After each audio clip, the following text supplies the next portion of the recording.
À l'aube du XXe siècle, une femme reçoit 2 prix Nobel.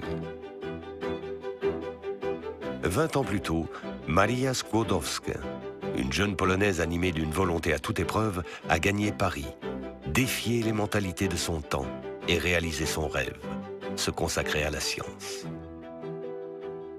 Je crois que les aptitudes exigées par une véritable vocation scientifique sont une chose infiniment précieuse et délicate. Un trésor rare qu'il est criminel et absurde de laisser perdre et sur lequel il faut veiller avec sollicitude afin de lui donner toute chance d'éclosion. Marie Curie, pionnière de génie, deviendra la première femme scientifique reconnue de l'épopée des temps modernes. Mais sa vie n'a cessé d'être romancée. Au fil du temps, un mythe s'est créé, effaçant peu à peu la singularité d'un destin exceptionnel.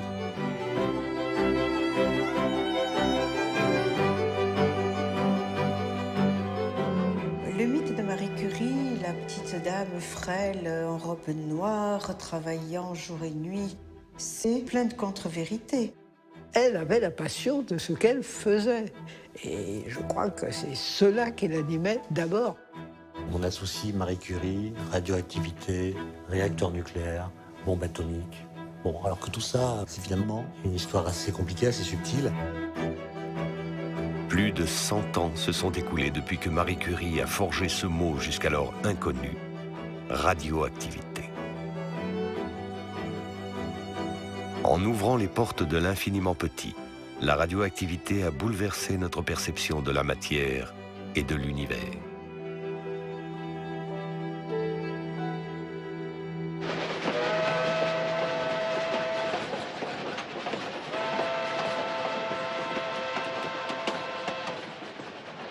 Il est un épisode qui illustre mieux que tout autre le tempérament de Marie Curie. En 1911, à Stockholm, l'Académie des sciences est sur le point de lui décerner son second prix Nobel pour sa découverte du radium. Mais Marie Curie fait depuis plusieurs mois en France l'objet d'une campagne calomnieuse, orchestrée par la presse conservatrice et largement relayée par la presse européenne. À l'Académie Nobel qui lui suggère de ne pas venir chercher son prix par peur du scandale, elle répond fermement. Je dois agir selon ma conviction. J'estime qu'il n'y a aucun rapport entre mon travail scientifique et les faits de vie privée que l'on prétend invoquer contre moi dans des publications de bas étage. Quand vous recevrez cette lettre, j'aurai pris mes dispositions pour être à Stockholm au moment de la cérémonie. Marie Curie a forcé le destin et le royaume de Suède l'honorera avec faste.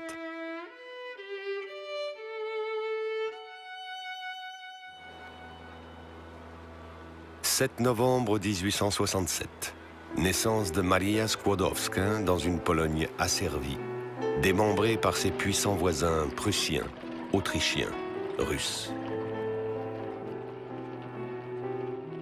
Maria, la cadette, reçoit avec ses sœurs et son frère une solide éducation, ouverte sur le monde des lettres et des sciences. Ayant brillamment achevé ses études secondaires, elle se sent attirée par une nouvelle conception du monde qui se répand en Europe, le positivisme. Une philosophie où science, progrès, humanisme sont intimement liés. Maria se joint à de petits groupes clandestins d'étudiants au risque d'être jetée en prison.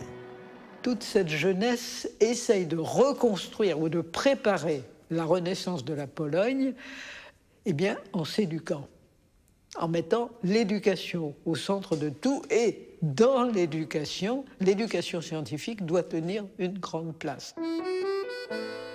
Maria veut s'engager dans des études supérieures, mais les bancs de l'université sont interdits aux femmes.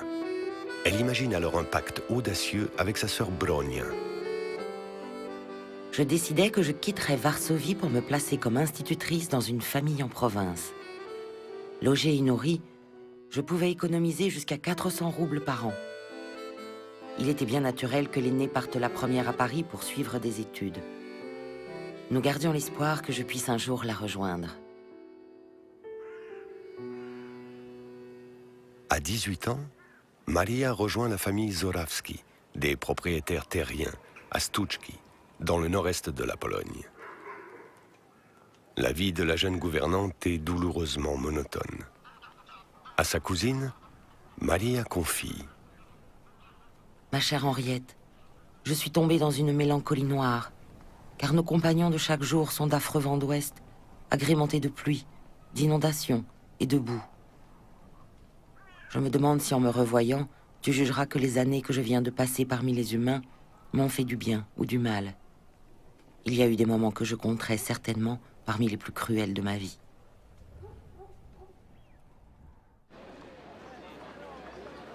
Après ces 3 années de torpeur provinciale, Maria retrouve Varsovie et les siens. Grâce à un cousin qui fut l'assistant du grand savant russe Mendeleïev, elle pénètre pour la première fois dans un laboratoire. De temps en temps, une petite réussite inespérée venait m'encourager. D'autres fois, je sombrais dans le désespoir à cause d'accidents ou d'échecs dus à mon inexpérience. J'apprenais à mes dépens que le progrès en ces matières n'est ni rapide, ni aisé.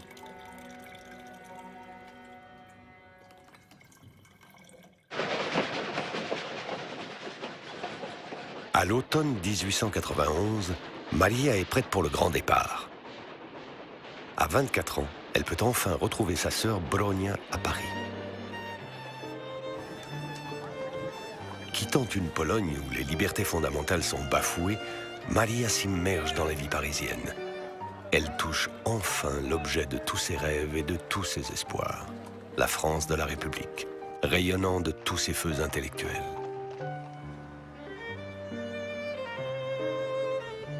Elle découvre le pays d'Auguste Comte, le père du positivisme, Louis Pasteur, Victor Hugo. Sur sa fiche d'inscription de la faculté des sciences de la Sorbonne, Maria Skłodowska devient Marie Skłodowska. C'est vrai que les universités sont devenues mixtes, mais les femmes y sont très peu nombreuses. Elles sont environ 3% au moment où Marie Curie s'inscrit comme étudiante. Donc elle appartient à une toute petite minorité. Et dans cette minorité, ce qui est remarquable, c'est le nombre d'étrangères. La moitié d'étudiantes étrangères, ce qui est diversement accepté.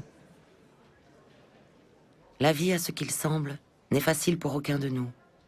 Il faut avoir de la persévérance, il faut croire que l'on est doué pour quelque chose, et ce but, il faut l'atteindre, coûte que coûte. Marie va d'abord vivre avec sa sœur et son beau-frère, s'apercevoir qu'ils sont charmants, ils sont prêts à l'aider, ils l'aident en tout, mais ça ne lui permet pas de travailler à plein temps. Elle va donc s'installer dans une petite mansarde et travailler comme elle n'a jamais plus tard, je crois, travaillé avec un résultat brillant, puisque première à la licence de physique, ensuite seconde à la licence de mathématiques. Évidemment, elle est remarquée.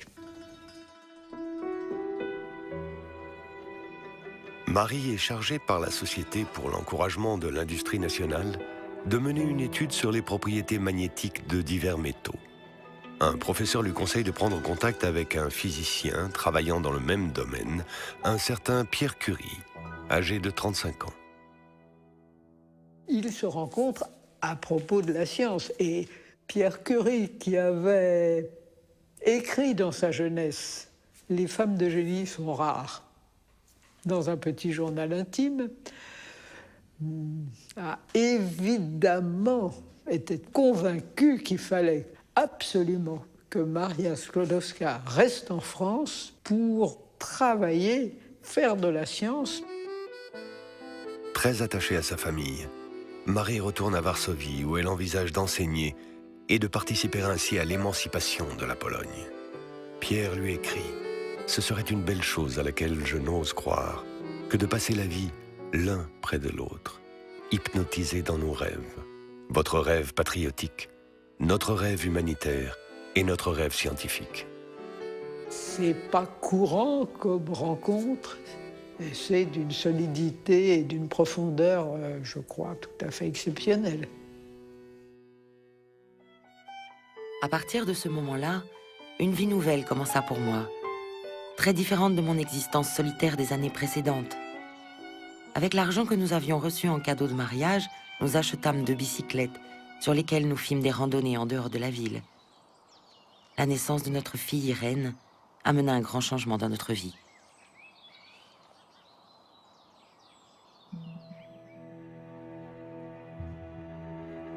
En 1895, dans un laboratoire allemand, un événement capital se produit. Le physicien Wilhelm Röntgen découvre les rayons X. Un an plus tard, en France, Henri Becquerel observe qu'une plaque photographique mise en contact avec des sels d'uranium est impressionnée sans avoir été exposée à la lumière du soleil.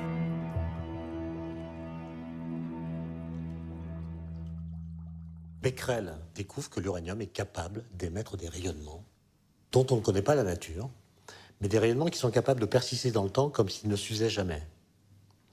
Et Marie Curie va décider de consacrer sa thèse de doctorat, la première qui soit soutenue en France par une femme en physique, à l'étude de ces rayons émis par l'uranium. 5 ans après son arrivée à Paris, l'étudiante émérite relève le défi et se lance dans l'exploration de ces mystérieux rayonnements. Elle obtient du directeur de l'école de physique et de chimie industrielle la mise à disposition d'un atelier vitré, équipé de quelques tables usées, d'un vieux poêle en fonte et d'un tableau noir. Au Muséum d'histoire naturelle, à quelques pas de son laboratoire de fortune, elle se procure un grand nombre de métaux, sels, oxydes et minéraux pour en mesurer les rayonnements. Mais la physicienne en herbe ne dispose pas d'une méthode scientifique éprouvée. Il faut une méthode quantitative d'étude de ces mystérieux rayonnements extrêmement faibles. L'uranium émet des rayonnements extrêmement faibles, spontanément, ce qui est extraordinaire, mais extrêmement faibles. Les découvertes de Pierre et Jacques Curie sur les très faibles charges électriques émises par le quartz et qui seront utilisées plus tard dans les sonars et les montres électroniques vont être déterminantes dans l'étude des rayonnements de l'uranium. Sur la paillasse du laboratoire, le quartz piézoélectrique, outil élaboré par Pierre Curie, sera associé à d'autres instruments qui ont fait leurs preuves. En ce tout début d'une odyssée de longue haleine, cet appareillage qui symbolise la parfaite complicité scientifique de Pierre et de Marie Curie va leur permettre d'effectuer des mesures d'une finesse inégalée.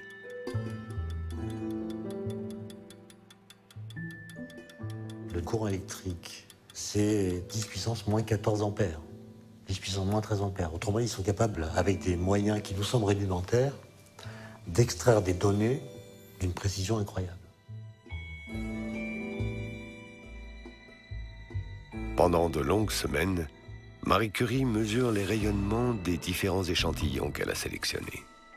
Les composés de l'uranium étudiés sont actifs, mais un minerai en particulier, la pêche blinde, l'est beaucoup plus que tous les autres. La pêche blinde, un minerai contenant de l'uranium servant traditionnellement à colorer le cristal, émet des rayonnements beaucoup plus puissants que ceux de l'uranium seul. Ce résultat surprend Marie Curie. Contrôle des appareils, qu'est-ce qui se passe, etc. Elle se convainc que non, c'est comme ça. Et Pierre Curie, à ce moment-là, est déjà en train de basculer en disant il y a derrière un phénomène tellement important qu'il faut qu'on s'y mette à deux. Mais c'est Marie seule qui va publier la première note au compte-rendu de l'Académie des sciences, avec cette phrase « Tout porte à croire qu'il y a un autre élément beaucoup plus actif que l'uranium. » Pierre Curie, savant reconnu, a tenu à ce que Marie signe seule ce premier exposé, bousculant ainsi les conventions d'une époque où l'idée qu'une femme puisse apporter un résultat en science était impensable. Il a été ensuite très difficile d'oublier que ce point de départ de toutes les découvertes, il est signé Marie Skłodowska-Curie. Avec Pierre, Marie cherche à isoler cette substance contenue dans la pêche blinde, élément chimique inconnu du tableau de Mendeleïev. Nous avons alors attaqué la pêche blinde par les acides et nous avons traité la liqueur obtenue par l'hydrogène sulfuré. Finalement, nous avons obtenu une substance dont l'activité est 400 fois plus grande que l'uranium. Nous croyons que la substance que nous avons retirée de la pêche blinde contient un métal non encore signalé. Si son existence se confirme, nous proposons de l'appeler polonium, du nom du pays d'origine de l'un de nous. Bientôt, Marie et Pierre Curie reçoivent le renfort de Gustave Bémont, un chimiste chevronné. Tous trois détectent que leurs échantillons contiennent quelque chose d'encore plus actif que le polonium. Ce nouvel élément chimique, au rayonnement 900 fois plus puissant que l'uranium, ils le baptisent radium.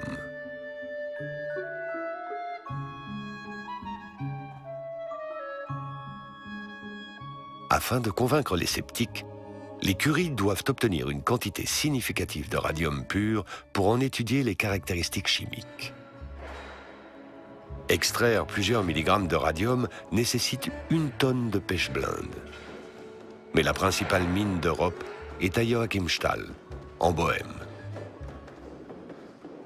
Grâce à l'appui d'un industriel de la banlieue parisienne, convaincu de la portée révolutionnaire de cette découverte, Marie et Pierre Curie entament l'ultime étape de leur recherche. Nous étions très heureux d'observer que nos produits concentrés en radium étaient tous spontanément lumineux. 3 ans de labeur s'écoulent. Enfin, en juillet 1902, Marie Curie obtiendra 1 décigramme de chlorure de radium, lui permettant de placer de manière incontestable l'élément radium dans le tableau de Mendeleïev, une référence universelle où sont classés les éléments chimiques connus. Dans notre hangar, où régnait une grande tranquillité, l'un ou l'autre de nos collaborateurs venait de temps en temps. C'était alors des conversations devant le tableau noir, de celles qui agissent comme un stimulant sur l'intérêt scientifique. Il devenait nécessaire de trouver un terme nouveau pour définir la propriété manifestée par les éléments uranium, polonium et radium. Je proposais le mot radioactivité. On ne peut pas trouver d'explication à un rayonnement d'une pareille importance qui libère une énergie pareille avec la physique classique. C'est pas possible. La spontanéité du rayonnement est une énigme, un sujet d'étonnement profond. La matière radioactive éprouve donc une transformation, mais ce n'est pas une transformation chimique ordinaire. S'il y a quelque chose qui se modifie, c'est forcément l'atome.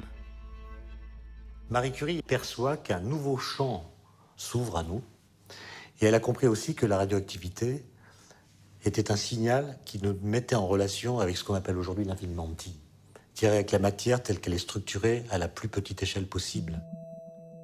Pour les physiciens et chimistes de l'époque, la matière recèle encore bien des mystères. La structure de l'atome reste à découvrir.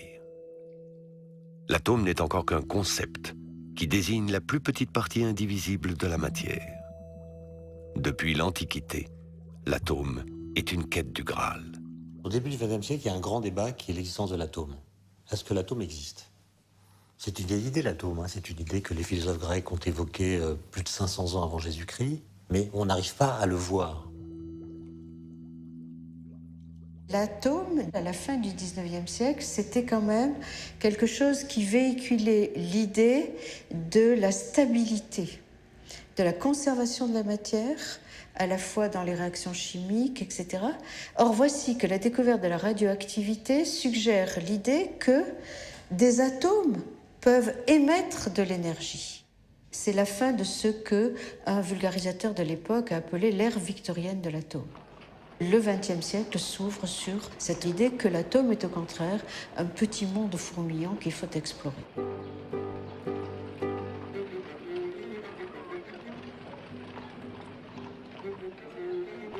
Un nouveau siècle a commencé, mais le temps de l'engouement du grand public pour la radioactivité n'est pas encore venu. À l'Exposition universelle de Paris en 1900, l'attraction vedette, c'est le pavillon de la fée électricité. On y célèbre la lumière, le rêve, les techniques de la communication. Un nouvel imaginaire collectif s'épanouit.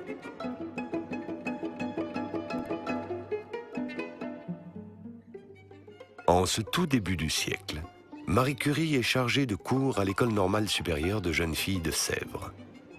Elle achève bientôt sa thèse de doctorat, Recherche sur les substances radioactives, qui lui vaut la mention très honorable.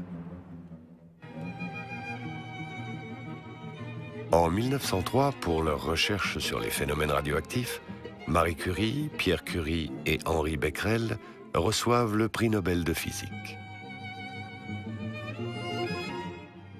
Le couple, si peu doué pour la vie mondaine, sort de l'anonymat. La célèbre danseuse Loie Fuller leur offre un spectacle privé et leur demande naïvement un costume phosphorescent au radium. Marie écrit à son frère Joseph. Nous sommes inondés de lettres, de visites de photographes, de journalistes. On voudrait pouvoir se cacher sous terre pour avoir la paix. Après avoir reporté leur voyage pendant plus d'1 an, pour raison de santé, Pierre et Marie se rendent enfin à Stockholm pour recevoir leur prix Nobel. Pierre Curie conclut son discours officiel en ces termes. On peut concevoir encore que dans des mains criminelles, le radium puisse devenir très dangereux. L'exemple des découvertes de Nobel est caractéristique. Les explosifs puissants ont permis aux hommes de faire des travaux admirables. Ils sont aussi un moyen terrible de destruction entre les mains de grands criminels qui entraînent les peuples vers la guerre. Je suis de ceux qui pensent, avec Nobel, que l'humanité tirera plus de bien que de mal des découvertes nouvelles.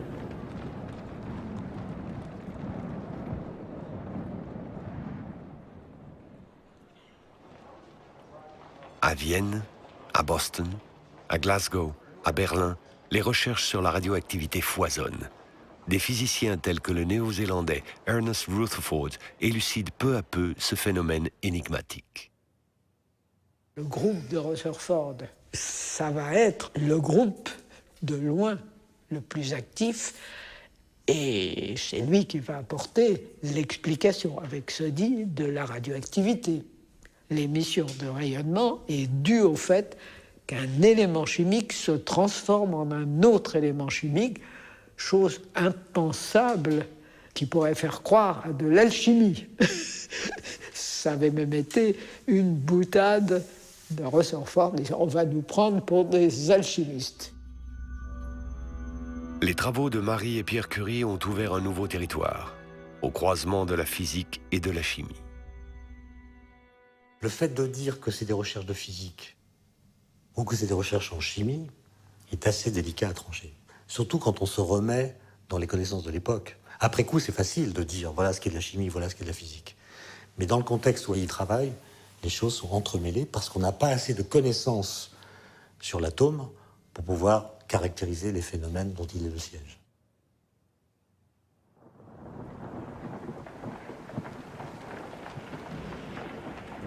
Le jeudi 19 avril 1906, Pierre Curie meurt dans un accident de la circulation. Marie, qui a mis au monde Ève, sa deuxième fille, est anéantie. Mon Pierre, je t'ai attendu des heures mortelles. On m'a rapporté des objets trouvés sur toi, ton stylographe, ton porte-carte, tes clés, ta montre, cette montre qui n'a pas cessé de marcher quand ta pauvre tête a reçu le choc terrible qui l'a écrasée. C'est tout ce que j'ai en échange de l'ami tendre et aimé avec lequel je comptais passer ma vie.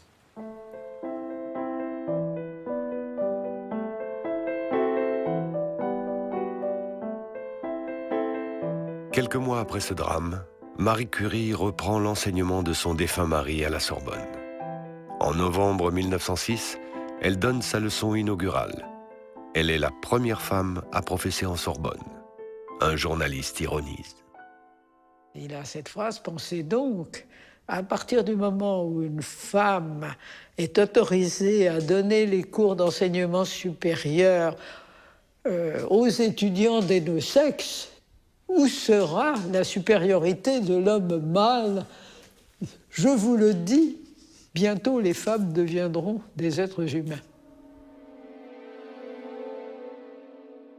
En 1910, avec l'aide du professeur André de Bierne, Marie Curie parvient à isoler 1 gramme de radium métal pur, 1 million de fois plus actif que l'uranium. Elle publie son traité de radioactivité, qui prend place parmi les ouvrages fondateurs de cette nouvelle science. 12 ans après la découverte du radium, Marie Curie, à 43 ans, est une des physiciennes les plus importantes de son temps. On l'encourage à postuler à l'Académie des sciences. Un journal ultra-conservateur interroge « Une femme peut-elle faire partie de cette vénérable institution ?» et exige des académiciens un vote patriotique en faveur d'Édouard Branly, l'un des inventeurs de la télégraphie sans fil. Édouard Branly l'emporte de 2 voix.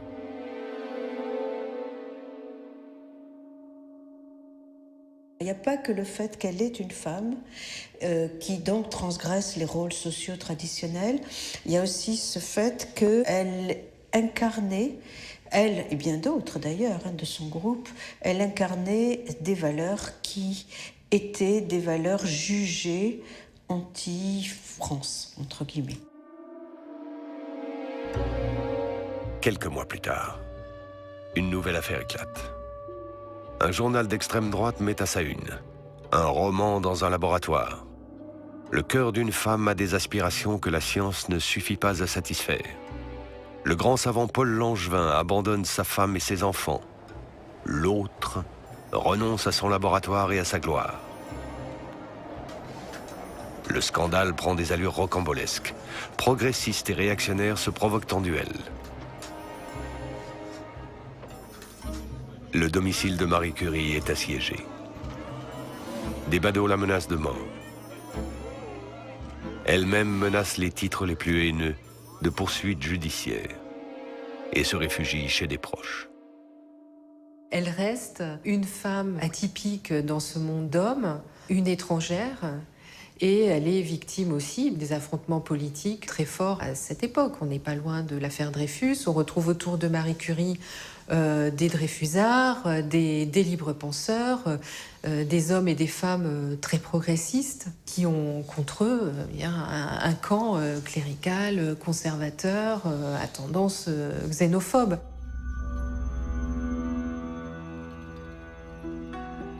Au plus fort de l'affaire Langevin, Marie Curie apprend qu'elle va recevoir un 2e prix Nobel. L'Académie Nobel lui écrit pour lui suggérer de ne pas venir chercher son prix Nobel, car le scandale est tellement fort que la réputation même du prix Nobel pourrait être affectée. J'imagine que beaucoup de personnes, à la place de Marie Curie, auraient complètement craqué, mais elle non, elle écrit en disant qu'elle refuse de céder à la pression de la rue ou à la pression de la presse et va recueillir son prix Nobel à Stockholm en 1911.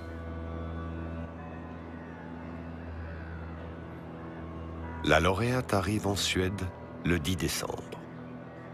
Lors de la cérémonie à l'Académie de musique, elle reçoit des mains du roi Gustave V le prix qui couronne ses travaux sur le radium. En introduction de sa conférence, et pour mettre un point final aux polémiques, elle déclare : Je tiens à rappeler que le travail chimique qui avait pour but de caractériser le radium comme un élément nouveau a été effectué spécialement par moi, mais il se trouve intimement lié à l'œuvre commune initiée avec Pierre Curie. Marie Curie et sa fille Irène ont l'honneur d'un banquet historique auquel assistent 300 femmes diplômées, issues des milieux de la science, de la médecine, du théâtre, de la littérature. Tandis qu'elle est célébrée au Royaume de Suède, la presse française accueille ce 2e prix Nobel attribué à une femme d'exception dans un silence assourdissant. À l'issue de cette année 1911, les sentiments et les nerfs de Marie Curie ont été mis à rude épreuve. Les médecins décèlent une grave maladie rénale. Elle subit une intervention chirurgicale suivie d'une longue convalescence. Néanmoins, elle suit avec passion les travaux des physiciens anglo-saxons. La résolution de l'énigme, d'où viennent ces rayonnements radioactifs, est faite par Ernest Rutherford qui, depuis plus de 10 ans, réunit des preuves irréfutables.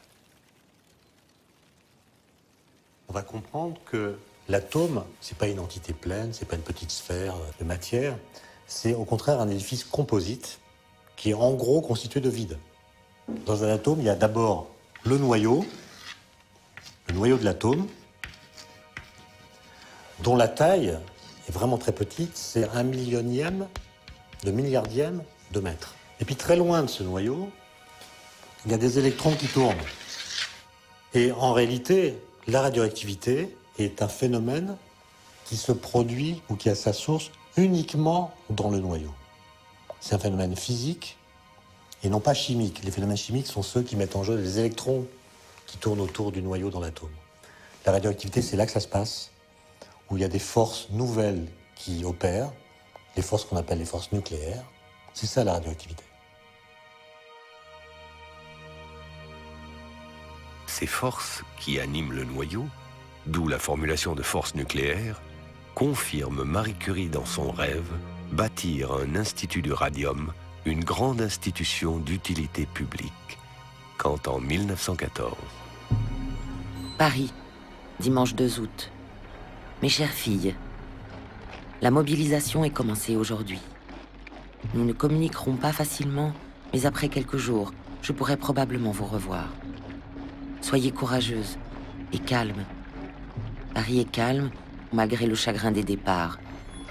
Je vous embrasse tendrement.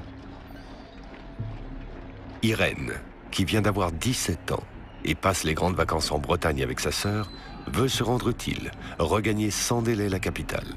En réponse, sa mère lui écrit. Si vous ne pouvez travailler pour le présent de la France, travaillez pour son avenir. Bien des gens manqueront, hélas, après cette guerre. Il s'agira de les remplacer. Faites de la physique et des mathématiques le mieux que vous pourrez. Marie Curie met alors toutes ses forces dans l'organisation de services radiologiques qui ne sont encore que balbutiants dans les hôpitaux militaires. Les blessures provoquées par les obus à balles, les shrapnels, nécessitent une localisation précise.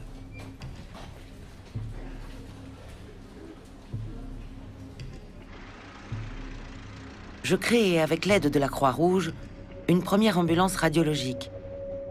C'était une simple voiture de tourisme adaptée au transport d'un appareil Röntgen complet, avec une dynamo qui était alimentée par le moteur de la voiture et qui fournissait l'électricité indispensable pour la production des rayons X. Puis, je montais 20 ambulances radiologiques à l'usage de l'armée. J'allais à Amiens, Calais, Dunkerque, Nancy, Lunéville, Belfort, Compiègne et Villers-Cotterêts. Les chirurgiens rencontrés se rendaient compte de l'utilité de l'examen radiologique, dont ils avaient rarement la moindre idée. Irène, animée du besoin impérieux de servir, a enfin rejoint sa mère. À peine âgée de 18 ans, elle se voit confier la responsabilité du service radiographique d'un hôpital anglo-belge, à quelques kilomètres du front. Elle s'engage dans l'union sacrée. Là, c'est un moment de parenthèse. On oublie les dissensions et ces Français d'origine étrangère qui sont prêts à donner leur sang, leur énergie pour la victoire. On les accepte volontiers. Donc l'inventivité de Marie Curie, son initiative avec les voitures radiologiques, c'est quelque chose de médiatisé, de valorisé. Donc là, le ton a changé par rapport à 1911. Malgré l'engagement remarquable de ces services de santé, qui ont pratiqué plus d'1 million d'examens préopératoires et permis de sauver des milliers de vies, Marie Curie ne cessera d'être hantée par ces 4 années d'hécatombe. Pour haïr l'idée même de la guerre, il suffirait de voir une fois ce que j'ai vu si souvent pendant ces années. Des hommes et des garçons amenés dans les ambulances du front, dans un mélange de boue et de sang.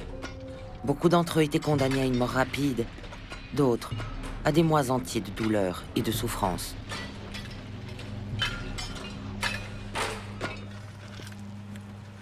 À l'issue de la déflagration mondiale, la France est exsangue. À Paris, une tâche immense va désormais mobiliser toute l'énergie de Marie Curie. Relancer l'Institut du Radium inauguré à la veille de la guerre, et équipé les laboratoires destinés à créer de nouvelles branches de recherche autour de la radioactivité et de ses applications. L'Institut du radium, ça a été une bataille. Il faut se rendre compte que la France est un pays ruiné. L'Institut du radium de départ n'a quasiment pas de moyens. Donc les 2-3 premières années sont, pour Marie, une cause de souci considérable, parce qu'il y a à peine de quoi faire des expériences, il y a à peine de quoi chauffer les locaux. L'entreprise est en péril. Sa fille Irène, qui a entamé une thèse de physique, est sa plus proche collaboratrice. Feignant de ne pas remarquer un avertissement épinglé sur la porte, Madame Pierre Curie, désirant ne point donner d'autographe ni signer de portrait, vous prie de l'excuser, une journaliste américaine, Miss Melanie, force le passage. Le courant a passé. On ne peut pas dire autre chose. Ces deux femmes que tout séparait ont réussi à se comprendre. En mai 1921, Marie Curie, accompagnée de ses filles et de Miss Melanie, débarque dans le Nouveau Monde. Marie Curie a eu beaucoup de soutien de la part des féministes, et notamment des féministes américaines. Les Américaines viennent d'obtenir le droit de vote. Le féminisme est très actif aux États-Unis, beaucoup plus qu'en France. Donc elle accompagne ces luttes-là sans être une militante, mais vraiment par l'exemple de sa vie et de sa réussite intellectuelle. Elle rend d'énormes services à la cause des femmes. La femme la plus célèbre du monde, comme l'a décidé Miss Melanie, est invitée à la Maison-Blanche et reçoit des mains du président Harding le précieux gramme de radium financé par les collectes des femmes américaines. À Pittsburgh, en Pennsylvanie, où elle noue de fructueux contacts avec les ingénieurs, elle note avec fierté que les procédés qu'elle a mis au point pour isoler le radium sont portés à un stade industriel. À Chicago, dans le Michigan, l'importante population polonaise l'accueille avec ferveur. Ce marathon de 6 semaines, où se sont enchaînées conférences et visites protocolaires, a été harassant. La santé de Marie Curie se détériore un peu plus. Son projet, c'était l'exploration du radium et de la radioactivité. Elle a vraiment porté ce projet, et pour ça, elle a utilisé le fait qu'elle était une femme. Elle a utilisé les médias, bien qu'ils soient contre elle. Eh bien, elle a su aussi, aux États-Unis, en tout cas lors du voyage, les mettre dans sa poche, si je peux dire, pour mener à bien son projet. Je pense que c'est quelqu'un qui avait une personnalité et qui avait une détermination à toute épreuve, et rien n'arrêtait sa volonté. En ce début des années 20, l'économie redémarre. Les dons privés en nature et en matériel commencent à affluer. L'Institut du radium se développe rapidement. En son sein se font face 2 pavillons. L'un est destiné à l'étude physico-chimique des rayonnements, l'autre à leur étude biologique. Les vertus thérapeutiques du radium pour détruire les tumeurs malignes sont connues depuis plusieurs années, mais il reste beaucoup à faire pour en maîtriser l'usage. Le docteur Claudius Regaud et Marie Curie créent un dispensaire pour soigner les malades du cancer.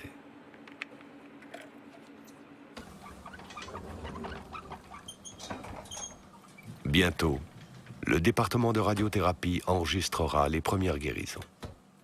On comprendra combien m'était chère l'idée que notre découverte était devenue un bienfait pour l'humanité.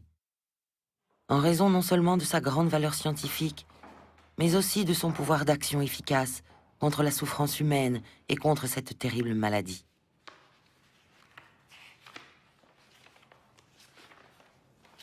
Philosophiquement, Marie Curie, elle est tout à fait dans cette école qui associe l'idée de progrès à la science.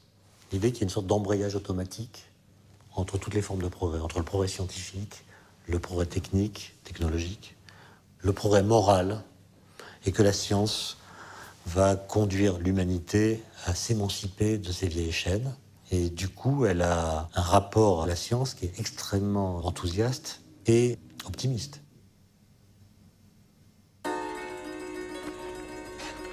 Au milieu des années 20, aux États-Unis, au Canada et surtout au Congo belge, l'extraction du radium s'intensifie.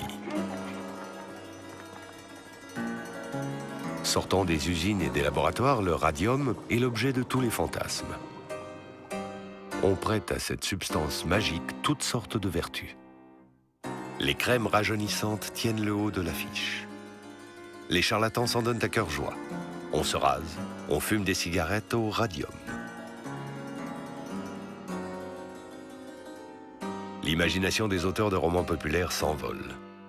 Le radium, mot radieux et rayonnant, fut en un instant dans toutes les bouches. S'exalte Camille Flammarion, le célèbre vulgarisateur scientifique. Si le radium est devenu quelque chose d'un peu fascinant, ça tient au fait qu'il y a du mystère dans le radium. Cette libération d'énergie qui sort on ne sait pas d'où, alors qu'on savait que l'énergie, ça se conserve. Et que si on veut la transformer, il faut payer beaucoup. Or là, on avait l'impression qu'il y a de l'énergie qui vient, comme ça, naturellement. La station thermale de Plombières-les-Bains, dans les Vosges, préconise son eau très radioactive et vend des émanateurs pour radioactiver l'eau des boissons ou des bains. Débit en 24 heures, 8000 millimicrocuries. Avant que le radium ne soit interdit en 1937 et strictement réservé aux applications médicales, il aura eu le temps de provoquer de nombreux décès chez les praticiens les plus exposés. Les Radium Girls, qui fabriquent à la chaîne le produit vedette des années 20 et les fameux réveils au radium phosphorescent, paieront un lourd tribut. Dès 1920, Marie Curie décrivait à sa sœur Brogna des symptômes alarmants. Mes plus grands ennuis viennent de mes yeux et de mes oreilles. Mes yeux sont très affaiblis. Quant aux oreilles, un bourdonnement presque continuel, souvent très intense, me persécute. Je m'en inquiète beaucoup, mon travail peut être entravé. Peut-être le radium est-il pour quelque chose dans ces troubles, mais on ne saurait l'affirmer avec certitude. 10 ans après le démarrage difficile de l'après-guerre, Marie Curie a fait de l'Institut du Radium une école internationale de la radioactivité. Des chercheurs et des chercheuses viennent du monde entier. Certains restent quelques mois, le temps d'apprendre les techniques modernes de radiochimie ou de mesure d'activité. D'autres plusieurs années pour préparer leur thèse. Beaucoup de femmes ont travaillé à l'Institut du Radium qui ont essaimé après dans leur propre pays. Elles ont créé des instituts de radioactivité et donc elle a contribué, même à l'extérieur de la France, à ce que les femmes entrent dans la recherche et participent à la promotion de la recherche sur la radioactivité. Celle qu'on appelle la patronne consacre beaucoup de temps à écrire à l'université, aux fondations Rockefeller et Carnegie, aux sociétés philanthropiques, aux industriels, afin d'assurer à l'Institut un financement qui reste cependant fragile.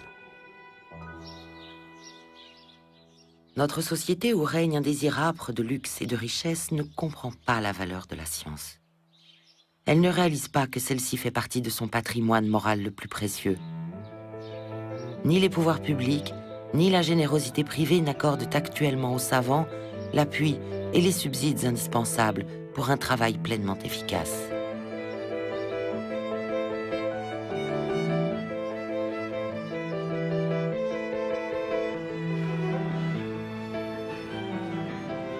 Un de ses vœux les plus chers se réalise, l'inauguration de l'Institut du Radium de Varsovie. Malgré son aversion pour les réceptions officielles, elle voyage beaucoup. En Tchécoslovaquie, en Angleterre, en Espagne, au Brésil, en Italie. Au cours de ces déplacements qui l'épuisent, elle ne manque jamais d'écrire à ses filles. Je suis ahurie de la vie que je mène et incapable de vous dire quelque chose d'intelligent. Je me demande quel vice fondamental il y a dans l'organisation humaine pour que cette forme d'agitation soit, dans une certaine mesure, nécessaire. Mais ce qui n'est pas niable, c'est la sincérité de tous ceux qui font ces choses et leur conviction qu'il faut les faire.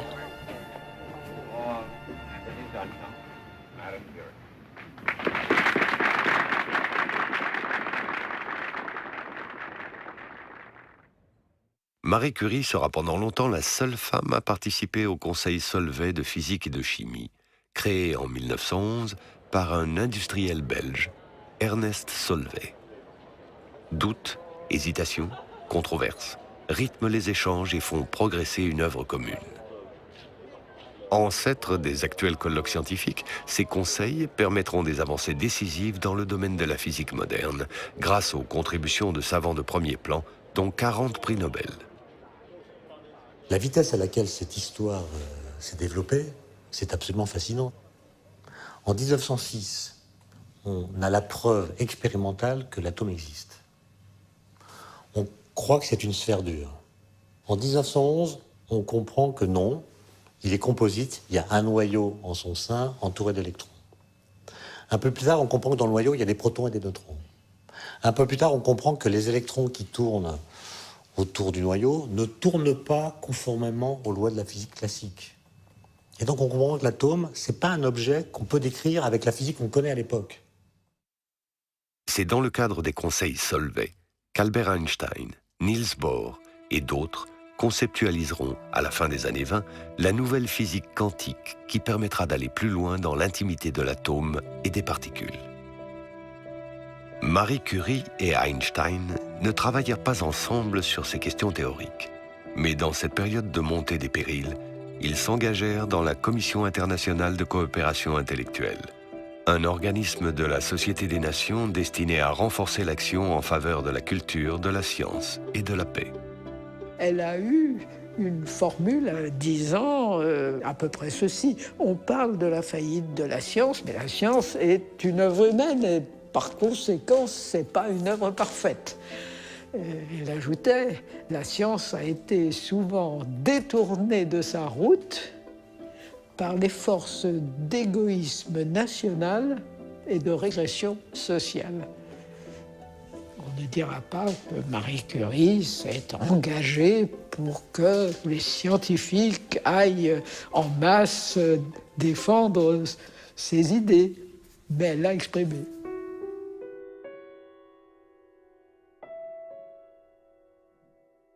Le 29 juin 1934, Marie Curie est hospitalisée dans un état critique au sanatorium de Sanselmoos, face au Mont Blanc. Je suis de ceux qui pensent que la science a une grande beauté.